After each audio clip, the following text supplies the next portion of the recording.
Assalamualaikum warahmatullahi wabarakatuh.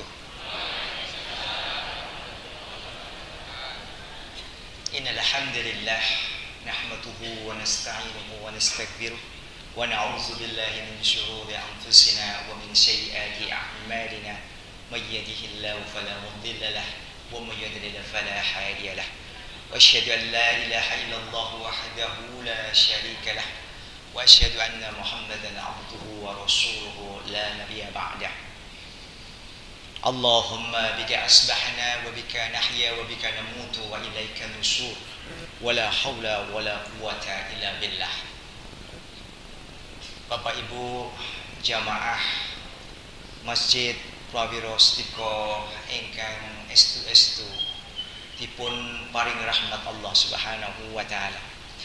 Ingkang sepisan monggo sareng-sareng kita manungku puja puji syukur wonten ngarsipun Allah Subhanahu wa taala ingkang taksih ngrumantahaken dumateng kula lan panjenengan kawilujengan kanugrahan nikmat sehat iman dan sedaya ingkang tumanduk dumateng kula panjenengan menapa menika ingkang nensemaken manah menapa ingkang boten ana mung sedaya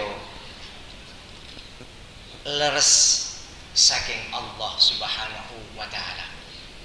Boten kesupen ugi sholawat lan salam tansah kunjuk wonten ngarsanipun Rasulullah Muhammad sallallahu alaihi wasallam sumrambah dumateng keluarga lan sederek-sederek kerabatipun kalebet insyaallah kula panjenengan minangka umatipun ingkang tetep istiqamah ngantos puputing yuswa kula panjenengan tasih ngrasuk agami ingkang leres inggih menika Islam Madinah ingkang pun ajaraken saking Rasulullah Muhammad sallallahu alaihi wasallam mugi saged minampi syafaat keringanan saking Allah Subhanahu wa taala tumanduk dumateng Rasulullah Muhammad sallallahu alaihi wasallam. Bapak Ibu ingkang dipun rahmati Allah Subhanahu wa taala. Kala wau pun aturaken salah setunggalipun jamaah ingkang boten saged malih ngaos wonten ingjang punika krana katimbalan sowan wonten ngasihipun Allah Subhanahu wa taala. Kita ngucapaken istirja inna lillahi wa inna ilaihi raji'un. Mugi-mugi Allah nampi sowanipun kanthi husnul khatimah. Amargi menapa? Amargi kula panjenengan sampun lumebet wonten setunggalipun wulan ingkang Allah sendiri bersumpah. Allah bersumpah dengan semua apa yang Allah tetapkan dalam bentuk penciptaannya. Allah bersumpah di waktu subuh. Allah bersumpah di 10 Dzulhijjah, di mana kita sudah memasuki tanggal 1 Dzulhijjah atau 1 besar. Subhanallah, kemuliaan yang akan diberikan kepada seseorang di 10 Dzulhijjah ini luar biasa. Pahalanya sebagaimana Allah tetapkan pahala jihad. Kamangka sik jenengene jihad niku rekoso tenan lan toh nyawa. Kula panjenengan perang lajeng panjenengan ngedalaken nyawa, ngedalaken harta benda ingkang kula panjenengan gadai kundur kantun jeneng. Sebanding dengan itu Allah bersumpah wal fajr walayalin asyar. Allah bersumpah di waktu subuh dan Allah juga bersumpah di 10 awal bulan Dzulhijjah. Semua para ulama fuqaha sepakat yang dimaksud asyar 10 hari ini adalah 10 hari awal Dzulhijjah. Karena pemahaman para ulama banyak, ada yang 10 akhir Ramadan, ada yang 10 awal Muharram, tapi rojah semuanya sepakat bahwa 10 hari itu adalah yang dimaksud 10 awal bulan Dzulhijjah. Tanggal 1 sampai dengan tanggal 10 disebutkan khusus bagi mereka yang melakukan amalan-amalan terbaiknya, Allah akan ganti sebagaimana amal jihad. Ketika kita sedang berpuasa di tanggal itu, kemudian kita diwafatkan, kita wafat dalam keadaan husnul khatimah dan dianggap pahalanya sebanding dengan pahala jihad. Ketika kita wafat sedang membaca Al-Quran di hari itu, Allah juga akan wafat dan ganti pahalanya sebagai pahala jihad. Ketika kita beramal sedang bersedekah, sedang membantu untuk meringankan saudaranya, Allah juga akan ganti sebagai pahala jihad. Dan itu tidak ada pada hari yang lain. Maka mohon bisa diingat ini. Jamaah rahiman wa rahimakumullah, kita sedang berada di hari terbaik sampai 10 hari ke depan, sampai kita menyembelih hadyu nahar kita. Dan ini menjadi satu ciri kesempurnaan Islam. Tidak ada pada kaum yang lain. Bagaimana Rasulullah SAW mengemas agama yang betul-betul Allah sendiri sebut. Islam bukan buatan manusia. Islam sendiri dinamakan oleh Allah yang mencipta alam, langit dan bumi kita. Islam Madinah. Jadi agama kita ini agama yang paling mulia. Yang lainnya tidak ada itu disebut. Semuanya berganti-ganti karena memang itu buatan manusia. Tapi Islam adalah agama yang utama. Karena dimanapun juga agama ini tetap sama namanya Islam. Tidak ada yang lainnya kecuali Islam. Ini kesempurnaan Islam. Yang kedua, Islam ini agama yang paling diridhoi. Inna indallahi Islam. Hanya Islam saja yang aku ridhoi sebagai agama untuk kalian. Jadi kalau ada orang yang memilih agama lain, berarti dia telah salah dalam memilih.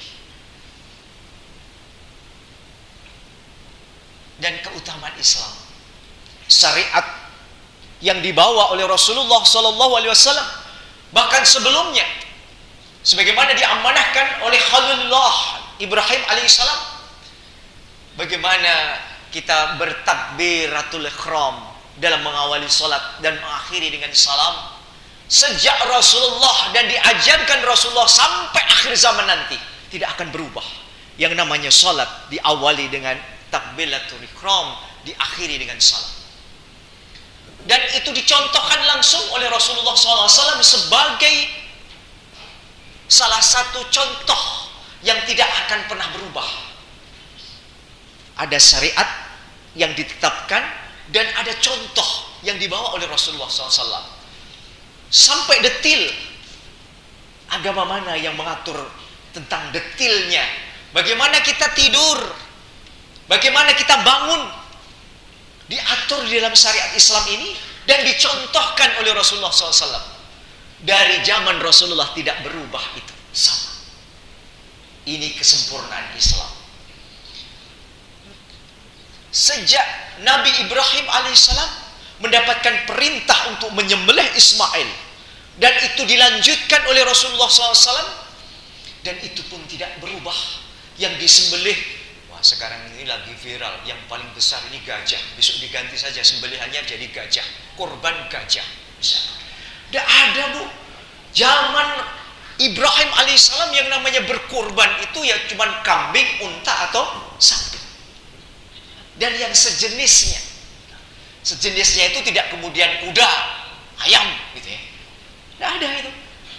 Ini kesempurnaan Islam ini, tidak bergeser, tidak berubah ini. Sampai akhir kiamat nanti yang namanya berkorban, hewan korbannya juga sudah ditentukan.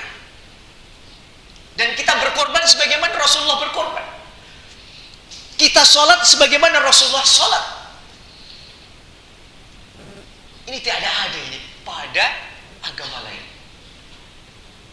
Dan Al-Quran sejak diturunkannya sampai akhir zaman nanti, yang namanya Al-Quran satu ayat pun tidak bergeser karena Allah sendiri jaga kesempurnaannya. Dan ketika kita menyebut Allah. Allah itu nama, tidak bisa diterjemahkan. Panjenengan dari mana saja, bangsa mana saja, tidak bisa menerjemahkan Allah. Kamu mau bangsa Arab, sebut Allah. Kamu bangsa Indonesia, sebut Allah. Bukan, tidak ada gantinya, nggak ada diterjemahkan. Tidak juga diganti Tuhan, tidak bisa juga diganti dengan God, tidak bisa. Iya, Allah itu ya Allah, namanya tidak bisa terjemahkan. Dan ini sejak Nabi Adam alaihissalam sampai akhir zaman nanti kita sebut Allah. Ini kesempurnaan Islam. Dan itu disampaikan di dalam surat Al-Ikhlas. Qul huwallahu ahad.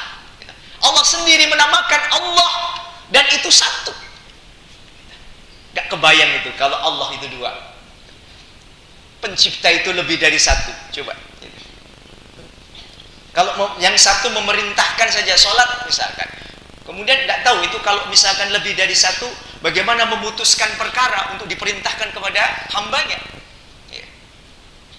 Ketika waktu sholat itu, yang satu diawali dengan salam misalkan, ini sudah masalah. Secara logika rasional menolak itu semua. Dan Allah sampaikan, Qul huwallahu ahad. Sembahlah aku, dan aku hanya satu. Ini kemuliaan Islam. Jadi agama Islam ini agama yang sampai akhir zaman tidak akan berubah. Ajarannya tidak berubah, dan semuanya sudah dicontohkan langsung oleh Rasulullah SAW sampai akhir zaman. Dan kesempurnaan itu diakhirkan pada ayat terakhir di dalam Al-Quran, yaitu Yauma akmaltu lakum dinakum wa atmamtu alaikum binikmati lakumul Islam madina. Sudah disebutkan kesempurnaan Al-Quran. Sudah aku sempurnakan agama ini untukmu, dan sudah aku sempurnakan semua nikmat melalui Rasulullah. Contoh terbaik. Kalau kamu ingin menjadi pemimpin, contohlah Rasulullah. Sudah ada ini contohnya detail. Kalau kamu ingin jadi kepala rumah tangga, contohlah Rasulullah. Kalau kamu ingin menjadi bapak yang baik, contohlah Rasulullah. Ketika kamu ingin menjadi ponaan yang baik, contohlah Rasulullah. Ketika kamu ingin menjadi suami yang baik, contohlah Rasulullah. Jadi syariat Islam ini sudah dibungkus, tidak hanya sekedar peraturan syariat, tetapi dicontohkan langsung bagaimana teknis pelaksanaannya. Ini kesempurnaan Islam. Maka saya kembali kepada walayalin asyr tadi. 10 awal bulan Dzulhijjah. Apa yang harus kita lakukan di 10 hari bulan Dzulhijjah awal itu? Yang pertama, di bulan Dzulhijjah ini tidak ada bulan yang lain diperintahkannya haji dan sekaligus berkorban. Tidak ada tuh haji berkorban itu selain hari besar, ya, Dzulhijjah. Tidak ada itu. Tidak ada cerita. Sampai akhir zaman nanti tidak ada. Akan digantikan. Sudah ini Dzulhijjah ramai, padat. Sekarang ganti Rojab saja. Nggak ada itu haji Rojab, nggak ada. Haji, al-haji ashhurun ma'lumat, sudah ditentukan haji. Waktunya sudah ditentukan. Dan itu tidak ada itu di hari yang lain. Maka sebaik-baik di bulan Dzulhijjah, amalan terbaik ibadah haji. Dan itu tidak ada gantinya. Allah ganti surga. Karena Arafah adalah rukun dari haji, dan Arafah kesempurnaan dari haji. Tidak ada Arafah, tidak ada haji. Maka sekarang ini pemerintah sudah menetapkan hari Sabtu tanggal 1 Dzulhijjah. Berarti insya Allah kita semuanya sama, ya, akan berlebaran di hari Senin tanggal 17 Juni. Ya. Kita akan Idul Adha, menyembelih hewan nahr kita itu di tanggal 17. Tidak ada yang lain, kecuali kemudian ada yang menyempurnakan atau memberikan kesempatan sampai tasrik 11, 12, 13. Itu masih dianggap sebagai kurban. Kurang dan lebih dari tanggal itu bukan kurban lagi namanya, sedekah. Maka yang sudah meniatkan menjadi sahibul kurban, mulai hari ini, mulai ditetapkan 1 Dzulhijjah, kita mengendalikan tidak memotong kuku, rambut, mau mencukur, mau habis atau sebagian. Semuanya terlarang bagi sahibulnya. Ya. Dan ini tidak berlaku untuk keluarganya. Sekali lagi nih, yang berlaku disunnahkan untuk tidak memotong kuku dan memotong rambut itu hanya yang sahibul kurban. Sahibulnya. Misalkan saya sahibul kurban untuk keluarga saya juga. Berarti saya yang diberlakukan adalah saya. Keluarga saya, anak istri saya, kalau tidak berkorban, dia bebas. Ya, boleh. Ya. Kapan kita melaksanakan untuk memendekkan, memotong, mencukur rambut dan kuku kita? Setelah hadyu, nahar kita sembelih.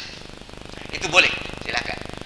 Ya, bapak-bapak tidak apa-apa ini, nanti sekali lagi nanti memelihara, nanti jenggotnya akan tumbuh tebal, brengosnya kelihatan, menunjukkan bagaimana Rasulullah ingin memerintahkan kepada kita sampai dari Nabi Ibrahim alaihissalam sampai akhir zaman tidak berubah itu ajaran.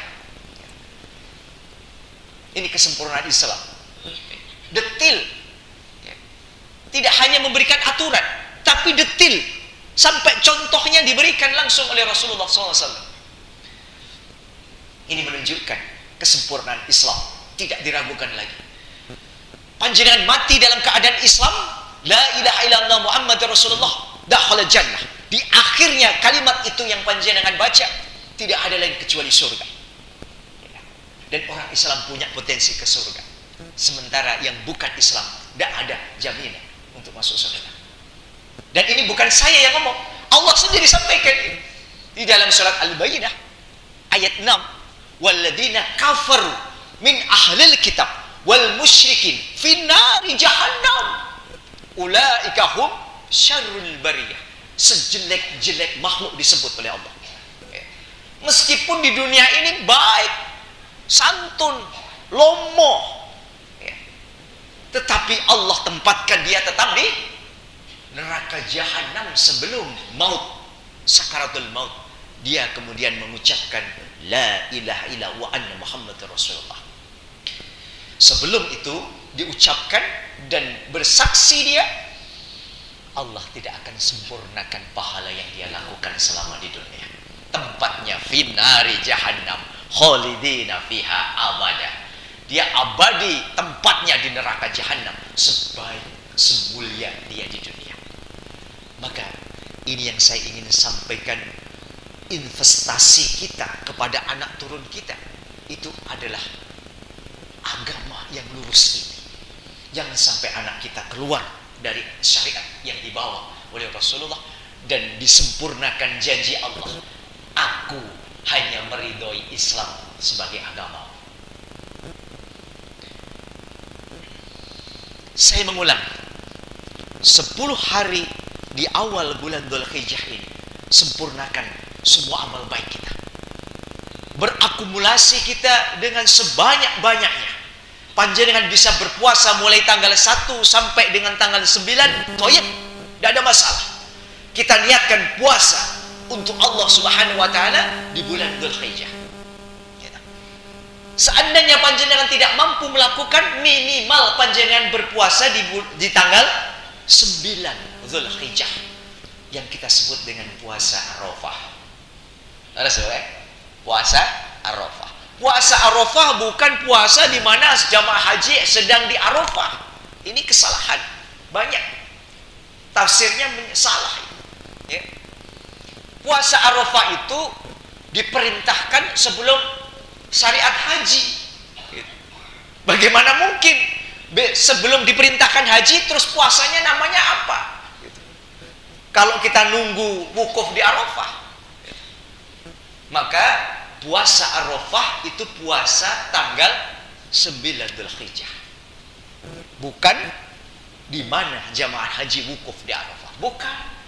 Nah, coba nanti ini pemerintah Arab Saudi menetapkan 1 Dzulhijjah jatuh pada hari Jumat.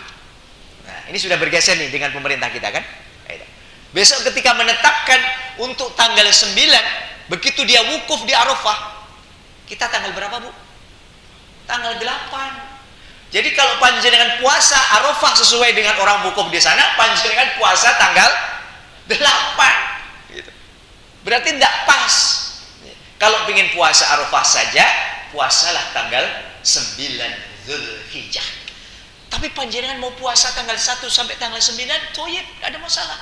Kesempurnaan. Kalau panjenengan mati di tanggal itu, Allah akan wafatkan panjenengan mendapatkan kesempurnaan pahala orang jihad. Sekarang sulit, Bu, menemukan jihad fisabilillah. Sekarang kita merdeka, Pak, tidak ada perang. Bagaimana panjenengan bisa mendapatkan pahala jihad? Ya salah satunya panjenengan wafat di 10 awal bulan Dzulhijjah. Maka di bulan Dzulhijjah itu perbanyak, Bu, puasa sunnah. Ya. Mau puasa ambil Kemis, Senin boleh, mau puasa Daud sehari puasa sehari tidak, sampai tanggal 9 puasa, silakan. Ya. Baca Quran, teruskan, perbanyak. Perbanyak daripada hari-hari lainnya. Ya. Kemudian kami berharap siapapun yang memiliki kemampuan untuk membeli satu hewan hadyu untuk kita sembelih pada hari nahar dan hari tasyrik, kok dia tidak melakukan, ini dikutuk oleh Rasulullah.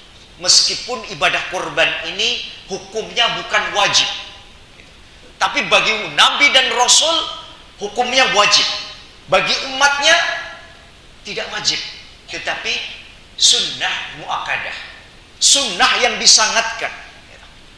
Yang memiliki kemampuan dan dia tidak berkorban, Rasulullah sampaikan, man kana lahu sa'atun faman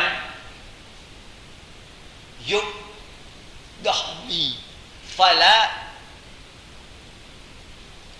yakhab rabbuna musallana. Rasulullah sampaikan, jangan dekat-dekat masjidku, Masjid Nabawi yang pada saat itu disebutkan langsung oleh Rasulullah. Artinya apa? Orang kalau sudah dilarang masuk masjid, ini wajib bagi laki-laki. Bagaimana ceritanya? Kamu dilarang masuk masjid, naif benar orang ini, ya. Jangan dekat-dekati masjidku, kata Rasulullah. Maka bagi mereka yang berkorban tahun ini, sangat bersyukur dan beruntung.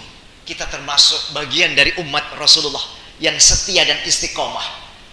Tidak hanya lamis, tapi juga betul-betul kita korbankan itu.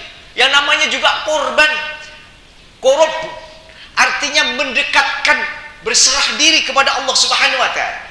Kamu sudah diberikan nikmat, tapi bagaimana mungkin kamu mengingkari nikmat itu? Panjenengan bisa bekerja, dapat hasilnya kamu bisa nikmati bersama keluarga. Allah minta saja 1 tahun kamu korbankan untuk menyembelih 1 hadyu saja, kamu membangkang. Padahal perintahnya disandarkan, perintah ini kepada rasa syukur kita. Inna a'toina khal khawthar fasoli li rabbika wanhar. Kalau kamu ingin bersyukur, salah satunya diperintahkan kita untuk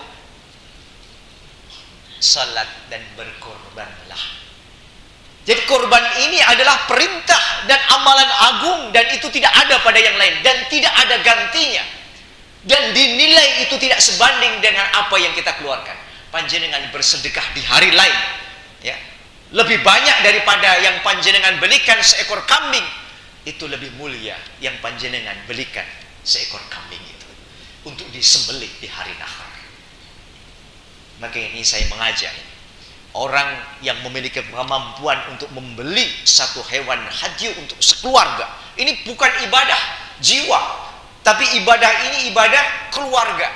Maka cukup 1 keluarga itu 1 sembelihan, ya. Maka ini hukumnya adalah sunnah muakkadah. Semuanya tidak ada yang khilaf. Semuanya sama. Para ulama menghukumi ini menjadi sunnah muakkadah, sunnah yang dianjurkan. Yang dianjurkan apa? Yang memiliki kemampuan disembelih, sembelih pada hari nahr dan tasrik. Bahkan yang mampu beli tapi dia tidak mau berkorban, jauhi itu tempat sholat.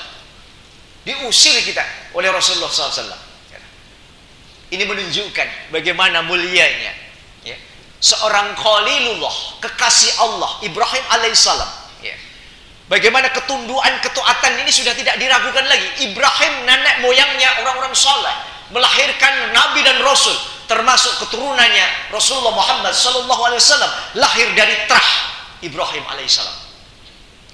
Orang-orang soleh itu berkumpul dari terah yang soleh. Tidak mungkin orang soleh itu keturunan dari orang-orang yang biadab. Tidak ada. Semuanya turun dari orang-orang soleh. Maka kalau kita ingin mewarisi sifat-sifat kesolahan Ibrahim alaihissalam, taatlah kepada Allah. Bagaimana Ibrahim dalam ujiannya ya, meninggalkan seorang anak dan seorang istri di padang pasir yang tidak ada makanan dan minuman. Luar biasa. Ini perintah Allah. Saking cintanya kepada Allah, dia lakukan itu. Sampai-sampai ujian ini dilaksanakan ya.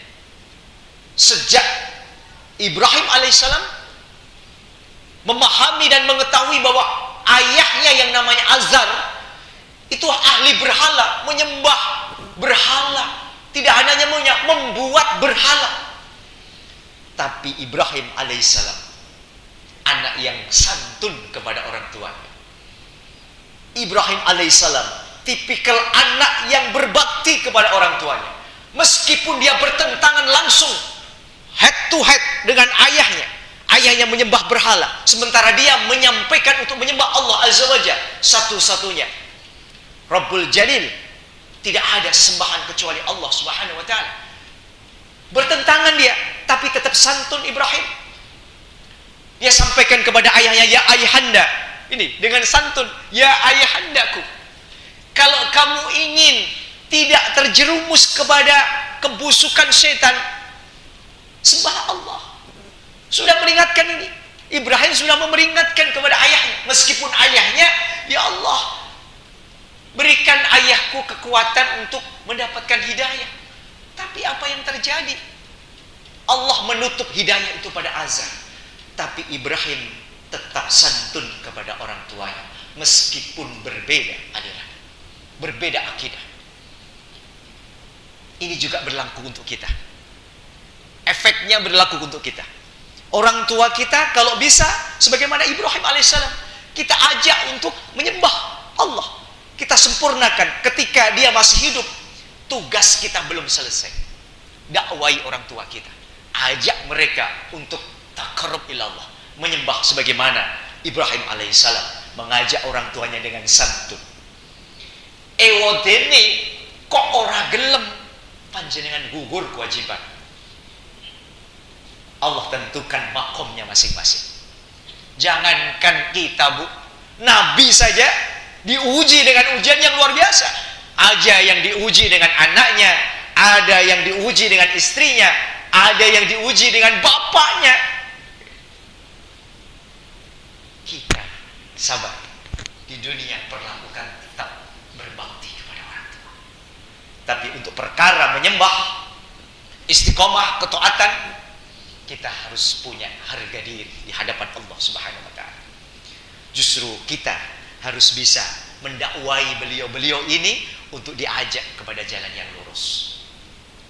Ibrahim alaihissalam belum selesai itu, diuji lagi dia dengan satu anak yang sudah dinantikan begitu lama, begitu mengajak dewasa. Apa diperintahkan? Mimpi Ibrahim sampai 3 kali berturut-turut. Apakah ini bisikan setan atau memang betul-betul wahyu dari Allah Subhanahu wa taala? Sampai memastikan bahwa itu betul-betul datangnya dari Allah Subhanahu wa taala, dan itu tidak hanya untuk sendiri. Ketaatan Ibrahim disampaikan kepada anaknya. Luar biasa ini. Nah, ini ada datang perintah ini dari Allah untuk menyembelih kamu. Coba kalau anak sekarang, Bu, ya, jawabannya mesti berbeda.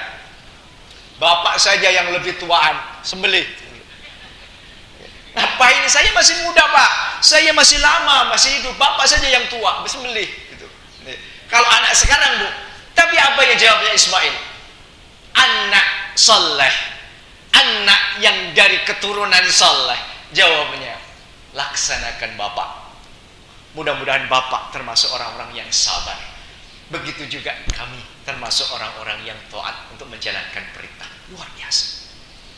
Kesempurnaan anak dan bapak sama, kesolehannya sama. Sampai kemudian digoda luar biasa. Nggak mempan tuh iblis, nggak mempan setan menggoda kedua ayah dan anak. Dia goda itu istrinya. Sedia hajar goda. Itu kebablasan bapakmu. Mosok anak satu-satunya sudah lama dinanti, sudah ada sekarang mau disembelih. Ibunya itu digoda. Setan itu tidak mampu menggoda anak, bapaknya, istrinya digoda. Sudah diupupi macam-macam. Kamu nanti akan dibawa oleh Ibrahim ke padang tandus. Kamu akan ditinggal di sana. Jangan mau. Ini iblis.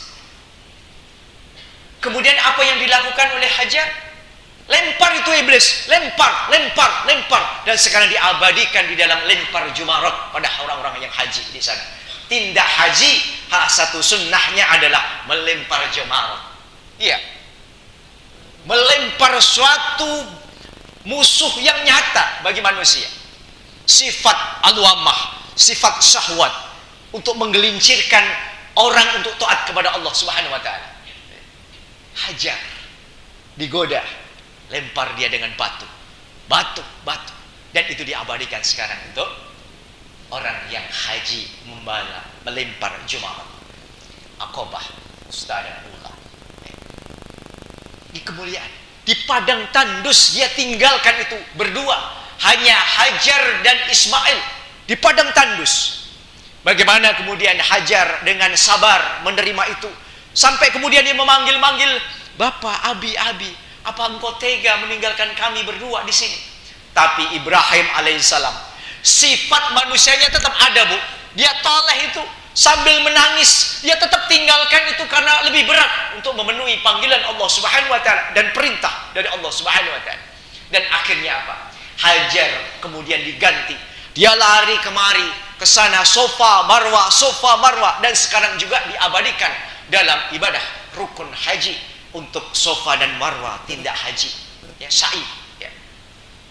Sampai kemudian anak itu sendiri Ismail, ibunya lari dari Safa Marwah, bukit Safa Marwah berganti-ganti.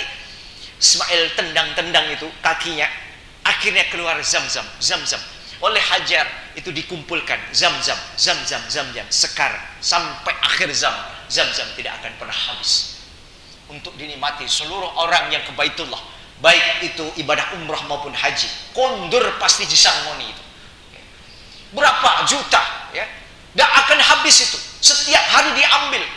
Ini kesempurnaan Islam, kesempurnaan agama yang lurus yang dibawa oleh orang-orang soleh terdahulu, Nabi dan Rasul yang mencontohkan langsung. Bagaimana kita akan ingkar ini semua? Caranya juga disampaikan juga sama. Bismillah, ya Allahu Akbar. Taqabbal minni anni wa ahli. Ini terimalah ya Allah sebagai ketaatanku, aku perintahmu, aku penuhi. Kurban ini untukmu ya Allah. Kurban ini untukmu. Niatkan ini, Bu, ya, yang sudah jadi sohibul ini. Kurban ini untuk Allah Subhanahu wa taala, mendekatkan diri kita kepada Allah Subhanahu wa taala. Dagingnya bukan untuk Allah. Dagingnya pesta pora kita. Iya, Bu. Maka kunci dari hari raya Islam itu makan-makan, Bu, intinya. Enak loh. Enak makan-makan ini. Tidak ada ibadah yang lain ini. Kaum yang lain tidak ada ini. Ibadah Idul Fitri. Pernah panjenengan berpuasa di hari 1 Syawal? Haram hukumnya. Meskipun pahala itu bagus, pahala syar, dan hanya Allah saja yang tahu pahalanya, tapi terlarang, haram hukumnya dilakukan di 1 Syawal. Makan-makan, kopat, opor, rendang, sop iga, macam-macam. Besok lagi Pak, nyate, tongleng, ya. Besok macam-macam. Nah, kurban ini untuk siapa Bu? Untuk Allah. Dagingnya untuk 3 bagian. Yang pertama, kamu berikan kepada fakir miskin. Ya. Sebagian kamu makan, sebagian kamu berikan sebagai hadiah.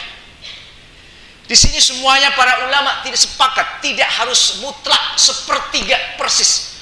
Kalau sepertiga persis, yang bingung panitia pasti. Diukur sampai anget betul. Kapan rampungnya gitu ya. Mbak, enggak usah anget-anget Pak, gitu ya. Ibu-ibu juga jangan pelit-pelit, ya. Kalau harus ditimbang-timbang saja, tapi jangan pelit-pelit seperti kita jualan. Ini bukan jual beli Bu. Panjenengan panitia sebagai wali dari sohibul, sebanyak mungkin, semakin banyak semakin bagus. Gitu. Cuman permasalahannya kita ini sudah di target nih, ibu-ibu nih, Bu, ini cukup cukup dibagi wong 500. Tidak. Karena warganya wong 500 nih, baik muslim maupun non muslim. Ya, ini utamakan dulu, semua 500 dapat semua nih. Gitu. Ya, dapat semua gitu. Nah, baru kemudian yang lainnya. Dan afdol dilakukan ya, begitu sholat selesai langsung menyembelih tuh Rasulullah. Bahkan Rasulullah menyembelih langsung di tempat di mana dia sholat, di lapangan, di situlah dia sembelih. Ini menjadi rujukan wasilah. Contohnya ada dari Rasulullah. Sama nih, kita juga sama tuh. Setelah sholat, kemudian sembelih. Setelah sembelih, dibagi dan kita makan bersama-sama Bu. Ya, boleh enggak hewan sembelihan kita makan bersama-sama kembul panitia? Boleh enggak? Boleh, ambilkan sebagian untuk hadiah itu. Ya. Kalau di teman saya kumpulkan sohibul itu. Sohibul saya kumpulkan karena urunannya podo gitu ya, 3,4 ya. Nanti dia dapat sohibul itu sama gitu. 4,5 kilo. Sing setengah kilo diminta panitia. Bapak Ibu sohibul yang selalu dicintai Allah.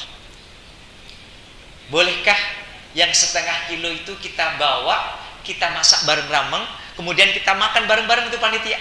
Boleh, boleh. Halal, toyib, silakan. Jadi yang sampai ke sohibul 4 kilo, setengah kilo kita makan bersama-sama. Maka afdol ini Bu, panitia harus ini mendahulukan ini. Afdol itu apa? Segera mungkin. Jadi jangan sampai lama-lama bagi hewan kurban daging sore. Sudah, kalau bisa duhur itu sudah makan siang pakai daging kurban Pak. Gitu. Maka panitia ini tugas panitia nih. Bagaimana panitia menyiapkan supaya duhur itu semua warga bisa makan dengan daging kurban. Malah disunahkan, kita kan disunahkan untuk tidak makan itu sebelum haji kita disembelih. Ya disunahkan itu, salat id belum makan ini, disunah ini, sunnah. Mau panjenengan tidak ambil sunnah boleh gitu, tapi disunahkan panjenengan dan dahar. Nah, daharnya pakai sembelihan kita itu. Wah, suwe Pak, selek melek, ya. Ya nggak apa-apa, makanya kemudian potong itu, sebagian langsung dimasak Bu. Ibu-ibu masak langsung, masak itu setengah jam itu selesai itu. Ya. Oh nggak selesai Bu. Masih mentah ya Bu. Kalau cepet itu sate Bu, langsung makan sate banget gitu langsung ya. Jadi konteksnya begini Bu, konteksnya kurban ini segera mungkin, jangan nunggu-nunggu lama. Satu, hewannya dagingnya masih higienis. Yang kedua, panjenengan langsung mendapatkan barokah dari kurban kita, termasuk sohibul. Maka non saya ini kan banyak ini ada keluhan nih.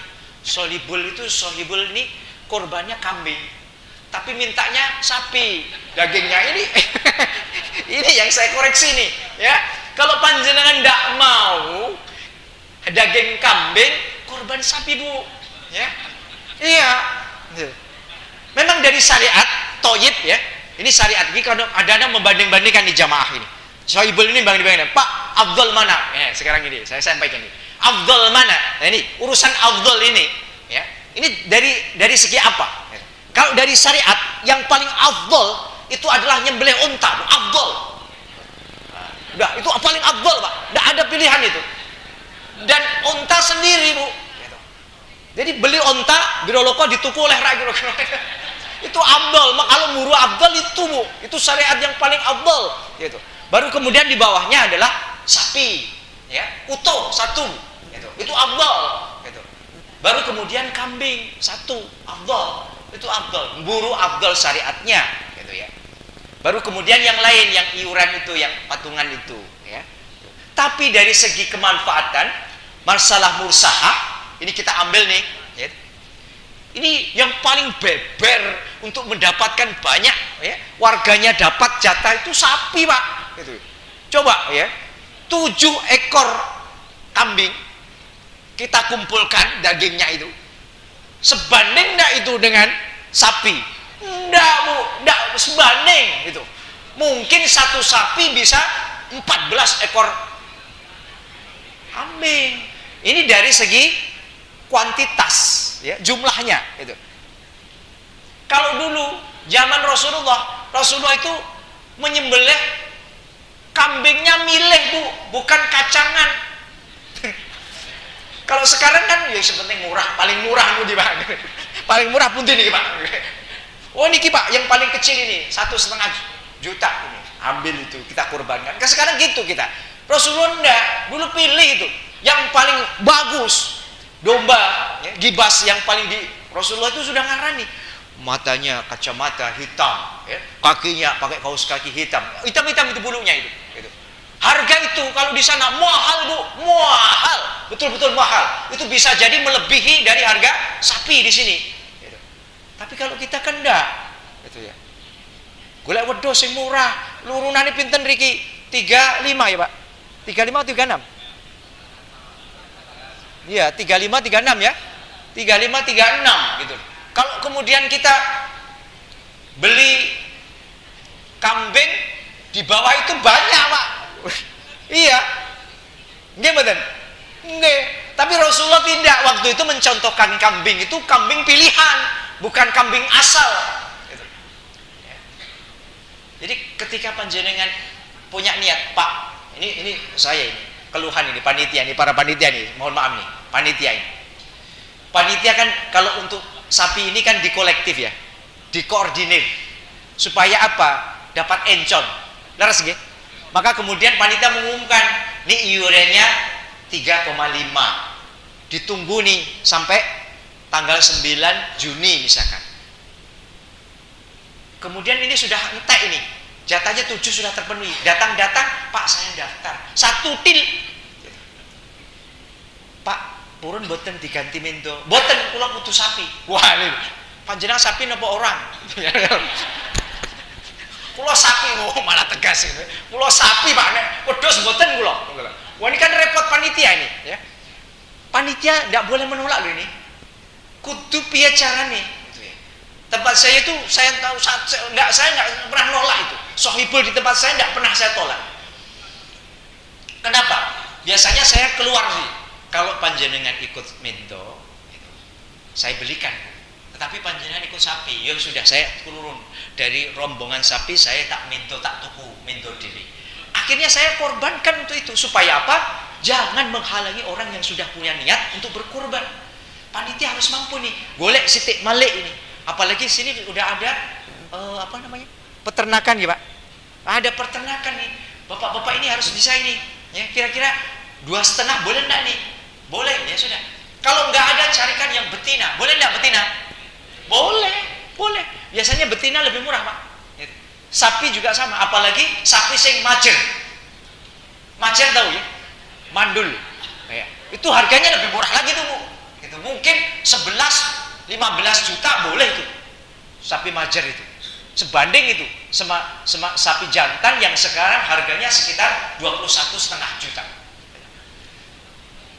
Nah, panitia itu kalau sudah mengumumkan itu biasanya lengkap dengan operasional ya, Pak. Jadi Bapak tidak perlu lagi mengumumkan, ini sudah biaya penyembelihan sekaligus distribusi. Itu untuk sapi biasanya begitu. Sehingga urunan panjenengan itu tidak semuanya dibelikan sapi. ada sebagian untuk operasional. Beli apa misalkan? Beli plastik untuk bagi, atau beli besek untuk bagi. Ini operasional, untuk membuat deklet operasional. Jadi panitia jangan konyol, panjenengan semua belikan itu hewan. Konyol, operasionalnya dari mana? Tidak boleh diambilkan operasional korban dari kas masjid, tidak boleh. Kas masjid itu untuk kemakmuran masjid, bukan untuk kurban. Kurban anggap saja seperti kerja bakti itu, Bu. Urunan, ayo kita patungan. Gitu. Kerja bakti itu kan tidak ada tuh, ya. Yang memerintahkan ini kudu 1000, ini kudu 2000, tidak ada. Monggo saya ikhlas, saya kumpulkan, itu boleh. Gitu. Jadi seperti itu. Jadi kalau panitia menyampaikan, ini kita kerja bakti loh, jangan ada yang minta diubah. Khusus kalau minta diubah, ambilkan dari operasional. Ya. Contohnya misalkan, ini ada ahli nih, keletnya cepat nih, misalkan. Boleh kita ambil itu, diopak langsung. Diambilkan dari mana? Dana operasional sohibul. Ya, jangan diambilkan dari bagian hewan korban, jangan. Karena apa? Panitia adalah wali dari sohibul korban. Jadi langsung saja, Pak, ini berapa ini? Gitu. Misalkan jagal, boleh dilibatkan. Pak, panjenengan tak opah. Satu sapi tak opah 450.000 rupiah. Satu ekor sapi, mulai dari menyembelih sampai ngeleti, ya. 450.000 rupiah. Kalau di sini berapa tarifnya? 500 malah, 700, Pak. Nauzubillah. Ini ya di kerja bakti ini kan rambayar, Pak. Ya. Makanya di tempat saya itu mulai tak kondisikan. Nyembelih wis ora, karena nyembelih sahibulnya. Kemudian yang kelet tak gawe grup itu per RT itu, grup klet 1, klet 2 gitu. Bisa, Pak, itu. Kita coba itu seperti itu. Yang tidak bisa sampai saat ini, nuntun sapi, merebahkan sapi, ini yang paling berat. Itu sak kampung tak tari rono segelem. Apa meneh sapi sing terakhir dibeleh. Wah, itu mesti ngamuk, Pak, gitu ya. Karena Mbak melihat itu darah. Makanya kemudian kita caranya adalah nyingitke sapi yang belum disembelih dengan sapi yang akan disembelih. Supaya apa? Dia tidak. Tapi kalau yang sudah terakhir-terakhir, Pak, ambune gondonipun rah ingkang konco-konco dibeleh niku wau. Niku tekan DE. Dadi meroncang-meroncang. Nah, niki wong sak kampung rada wani nyerah niku. Dah, gitu. Maka kula tesih ngopahi niku, gitu. Maka dana sohibul saya ambilkan dari sohibul korban untuk memberikan kepada mereka upah. Ya. Kalau saya kelet itu saya serahkan RT, kemudian jagal itu tidak 450 sekarang, cukup 250 saja nuntun sapi sampai merebahkan. Ya. Ngirit, Pak? Sudah ngirit itu sudah ada. Yang lainnya kerja bakti lah, gawe kandang yo kerja bakti, gitu. Engkau ngeleti yo kerja bakti bareng-bareng sa RT. Untuk memicu itu tak tukok ke kaos. Ya. Panitia tak tukok ke kaos ben seragam nih. Wah, mantap nih. Wah, seragam panitia. Cepet banget. Cepet selesai itu. Ternyata kaos itu mempercepat ternyata. Mau belajar dari kampanye kan lho, do kampanye do kaosan gitu. Wah, panitia coba tak naik tawas. Wah, iku mantap. Wah, ono sing maju, ono sing foto. Wah, fotone rasah lakon wis ono dhewe, mubeng dhewe misal. Wah, saling foto memfoto. Luar biasa. Ini panitia gitu. Terus ini operasional, Pak. Boleh, Pak, operasional. Kayak turah operasional loh, mosok dibagi lagi. Sudah operasional dipakai untuk itu. Kambing saya minta itu. Biasanya kambing dibawa sendiri tuh, ya, pada hari H. Tak mintai operasional 100.000. Untuk apa? Biaya penyembelihan dan operasional. Jangan dijembelih dewe ndak, panitia punya bergendeng ya, satu kumpulkan untuk kaos. Boleh aja, enggak apa-apa. Kita belehkan kita sendiri, tandangi dewe ya. Boleh saja, Pak. Jadi dana operasional boleh untuk memperlancar urusan distribusi dan penyembelihan hewan kurban. Yang penting sohibul korban tidak dilibatkan dalam urusan operasional. Kita biasanya tak ajak ini, evaluasi tahun yang lalu begini-begini, oh ya tetapkan teruskan. Ya, misalnya begitu. Ya. Ini daerah untuk biaya ini, biaya ini. Ternyata biaya jagal itu paling banyak. Gitu ya. Jadi kalau itu kita bisa tandani dia Pak, wah itu bisa kaosan Pak, gitu ya. Ya gitu aja kurang lebih ya, sudah jam 7 ya. Ya kita doakan ya saudara kita yang pada hari ini diwafatkan, mudah-mudahan Allah sempurnakan dalam keadaan husnul khatimah, dan kita yang masih hidupkan mampu untuk terus meneruskan perjuangannya dan sekaligus dijadikan sebagai orang-orang yang muttaqin sebagaimana Ibrahim alaihissalam, Rasulullah Muhammad SAW, sampai anak turun kita. A'udzubillahi samil alim minasyaitonir rajim. Bismillahirrahmanirrahim. Hamdan syakirin, hamdan na'imin, hamdan yu'afi ni'amahu yukafi mazidah. Ya rabbana lakal hamdu khamdu samawati wa syakil karim wa azim sultanik.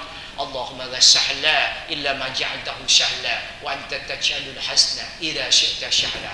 Allahumma firlaha, Allahumma firlahum, Allahumma firlahu warhamhu wa'afi fa'fu anhu wa akrim nuzulahu wa wasi' madghalahu واغسله بالماء والشاد والبرد ونقيه من الخطايا كما ينقى الثوب الابيض من الدنس وابدله دارا خيرا من داره واحلا خيرا من اهله وزوجا خيرا من زوجه وادخلنا جنة عدن خضر وعذ بنا اللهم لا تحرمنا اجره ولا تفتنا بعده واغفر لنا وله اللهم تقبل منا انك السميع العليم وتب علينا انك انت التواب الرحيم اللهم انا نسالك هدى والتقى وعفاف وغنى اللهم انا نسالك علما نافعا ورزقا طيبا وعملا متقبلا اللهم انا نسالك سلامة في الدين وعافية في الجسد وزيادة في العلم وبركة في الرزق وتوبة قبل الموت ورحمة عند الموت ومغفرة بعد الموت اللهم هون علينا في شكرة الموت ونجدت من النار وعافى عند الحساب ربنا آتنا في الدنيا حسنة وفي الآخرة حسنة وقنا عذاب النار سبحان ربك رب العزة عما يصفون والسلام على المرسلين والحمد لله رب العالمين آمين آمين يا رب العالمين ولذكر الله أكبر السلام عليكم ورحمة الله وبركاته.